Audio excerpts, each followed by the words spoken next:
In today's video, I'm going to teach you how to fix the annoying issue that many gamers face. Steam must be running to play this game. Let's get started and get you back to gaming in just a few minutes. First up, a quick and simple solution is often all you need. Go ahead and restart Steam. You can do this by exiting the application completely and relaunching it fresh. Sometimes Steam just needs a little reset to get things back on track. Once it's completely closed, open it again. This action refreshes the system and can resolve minor glitches instantly.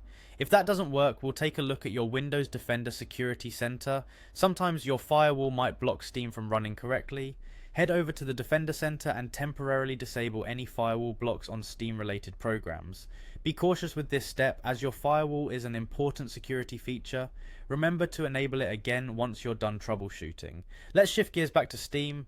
Open up Steam and navigate to the settings. Here, click on the interface tab and make sure you select none for client beta participation. Enrolling in beta programs can sometimes introduce bugs, so opting out can help stabilize your experience.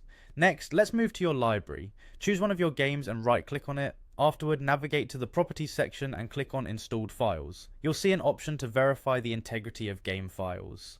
This process checks for any missing or corrupt files and replaces them automatically. It's a handy feature to ensure everything is in working order.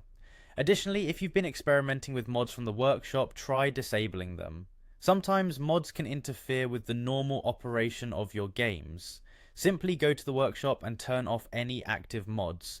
This might be the key to resolving the issue.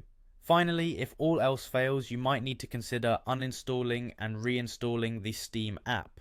This step is a bit more drastic but can resolve persistent issues by giving you a clean slate. Before doing this, back up any data or settings that are important to you as they might get erased in the process. And there you have it, a straightforward walkthrough to tackle that notorious Steam must be running error.